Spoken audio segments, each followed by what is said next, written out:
नमस्कार, नीलम फॅशन क्रिएशनमध्ये तुम्हा सर्वांचं खूप खूप स्वागत आहे। आजच्या व्हिडिओमध्ये मी तुम्हाला गळ्यानुसार शोल्डरमध्ये बदल कसे करायचे हे सांगणार आहे। तर याआधी आपले मुंडा फॉर्म्युला झालेला आहे, कटोरी फॉर्म्युला झालेला आहे, बरेच व्हिडिओ आहेत पहा आपले, आणि अजून एकदा मी तुम्हाला ते शेअरसुद्धा करेन। तर इथे आज गळ्यानुसार कसे बदल करायचे हे पाहायचे। प्रत्येक नेकसाठी वेगवेगळे फॉर्म्युले असतात। प्रत्येक ब्लाऊजमध्ये मुंड्याचा फॉर्म्युला वेगळा असतो, कटोरीचा ब्लाऊजचा फॉर्म्युला वेगळा असतो, शोल्डरचे फॉर्म्युले असतात, आकार देण्याचे फॉर्म्युले असतात। तर सगळे जर आपण फॉर्म्युले जर वापरले तर आपलं ब्लाऊज फिटिंगमध्ये एकदम परफेक्ट बसतं। तर गळ्यानुसार शोल्डरमध्ये कसं कमी जास्त करायचं, कसं मायनस करायचं आहे हे मी सांगणार आहे। तर सर्वात पहिल्यांदा कॉलर ब्लाऊज, दुसरा असणार आहे बोटनेक ब्लाऊज। बोटनेकमध्ये सुद्धा पहा फक्त वरचा छोटा गळा असतो, त्यामध्ये कसे बदल करायचे, आणि दोन गळे असतात बोटनेकमध्ये, त्यामध्ये कसे बदल करायचे। परत डीप नेक चालू होतात, 5-6 इंच 7 इंच गळ्यामध्ये किती मायनस करायचं, 8 इंच गळ्यामध्ये किती मायनस करायचं हे मी तुम्हाला डिटेलमध्ये सांगेन। तर व्हिडिओ कुठेही स्किप न करता अगदी शेवटपर्यंत पहा, म्हणजे तुम्हाला पूर्ण माहिती समजेल। इथे शोल्डर घेते मी 14 इंच। तर शक्यतो आता इथं मी माझ्या अंदाजानुसार तुम्हाला सांगते, शक्यतो 34 साईजमध्ये शोल्डर 14 14.5 इंच येतं। तर मी इथे तुम्हाला उदाहरणार्थ शोल्डर 14 इंच घेतलेलं आहे। इथे तुमचं शोल्डर साईजनुसार वेगवेगळं असू शकतं, परंतु इथे मायनस करायची जी पद्धत आहे ती सर्व साईजसाठी एकच असणार आहे। तर कॉलर ब्लाऊज समजावून घेऊ पहिल्यांदा। कॉलर ब्लाऊजसाठी आपला गळा किती इंचाचा असतो? फक्त 1 इंचाचा गळा असतो, आणि वरती त्याच्यावरती आपण कॉलर जोडतो। मग हा गळा फक्त 1 इंचाचा असल्यामुळे, पूर्ण पॅक असल्यामुळे हा गळा पसरत नाही, बिलकुल पसरत नाही, जाग्यावरती आहे असा हा बसतो इथे कॉलर ब्लाऊज।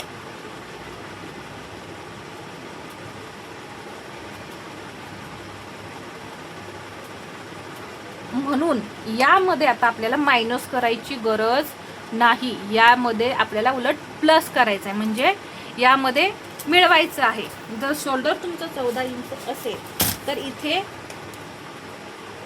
जे फुल शोल्डर आहे हे आपलं फुल शोल्डर आहे, त्या शोल्डरचं निम्म करायचं। किती होणार आहे? 7।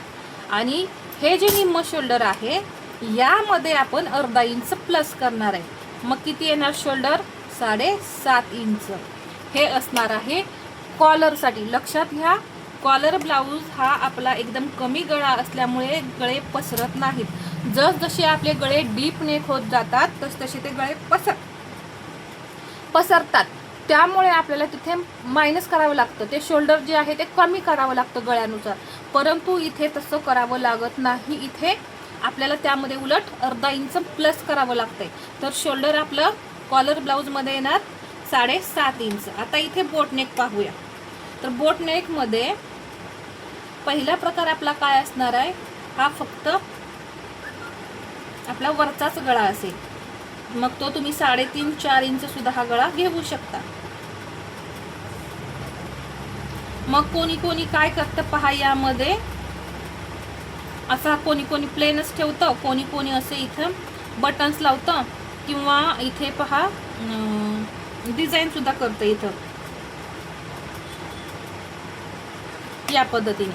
मग हा गळा सुद्धा काय होतो आपला कमी पसरतो, त्यामुळे इथे किती पसरतो? पूर्ण पसरत नाही, कमी पसरतो, त्यामुळे इथे पूर्ण शोल्डर जे आहे त्याचा निम्मा 7 इंच आहे असं घ्यायचं आहे। इथे ना प्लस करायचं आहे ना मायनस, म्हणजे ना कमी करायचं आहे ना वाढवायचं आहे। जेवढं शोल्डर आहे त्याचा आपल्याला सरळ सरळ निम्मा घ्यायचा आहे, एवढंच शोल्डर आहे। त्यामुळे आता इथे काय होणार आहे? पसरत नसल्यामुळे इथे आपल्याला हे मार्जिन शिवण्यासाठी घ्यायचं आहे, म्हणून हे अर्धा इंच आपण मार्जिन घेतलेलं आहे। का प्लस केलं? इथं बाही जोडणार ना, मग त्यावेळेस आपल्याला हे अर्धा इंच मार्जिन लागणार, म्हणून हे आपण अर्धा इंच मार्जिन प्लस केलं। परंतु इथे थोडा पसरल्यामुळे हे आपोआप इकडे सरकेल, हा भाग इकडे सरकेल, जास्त नाही सरकणार, अर्धा इंच सरकेल, परंतु हे मार्जिन आपल्याला आपोआपच इथं मिळून जातं। म्हणून इथे आता आपल्याला काही प्लस मायनस करायची गरज नाही, इथे आहे असं हे शोल्डर घ्यायचं आहे। आता दुसरा बोटनेकचा प्रकार असणार आहे डबल गळे असतात इथे। समजा आता इथं हा 3-3.5 इंचाचा गळा आहे,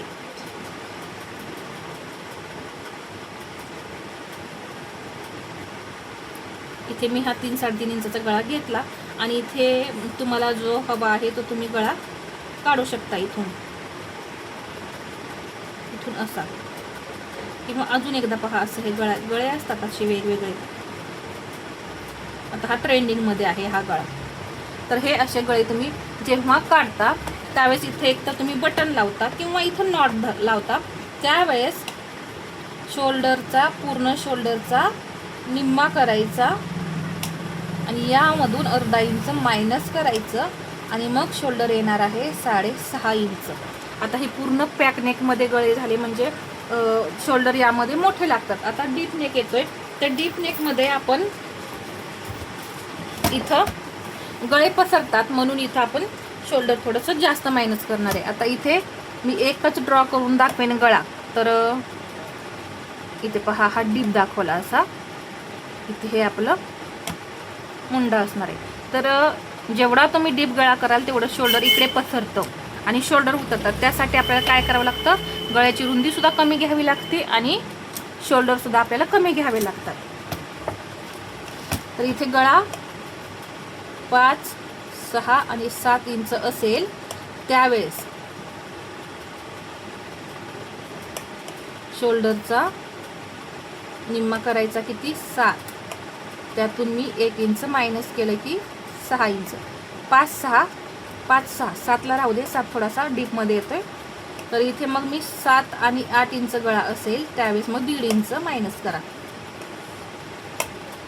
शोल्डरचा निम्मा 7 आणि यातून 1.5 इंच मायनस करणार.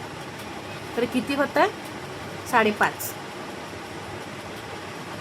मग तुम्ही 7 आणि 8 गळ्यासाठी किती घेणार शोल्डर 5.5. आता इथं 9 आणि 10 गळा, 9 आणि 10 शोल्डर आहे 14, त्याचा निम्मा होतो 7 इंच आणि यातून मी मग 2 इंच मायनस करणार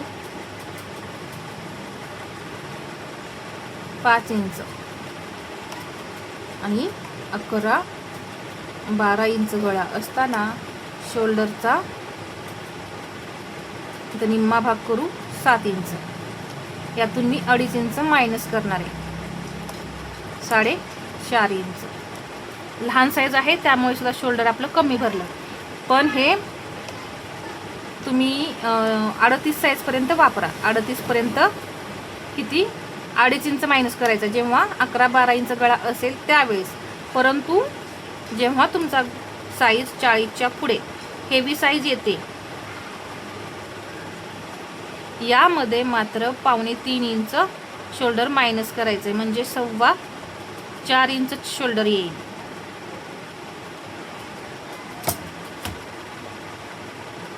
चाळीसच्या पुढे मी तुम्हाला हे सांगितलं. आता हे शोल्डर पहा म्हणजे इथं मी साईज 40मध्ये शोल्डर हेच नाही येणार. शोल्डर आता 40च्या पुढे किती भरणार, समजा 16 इंच शोल्डर भरलं.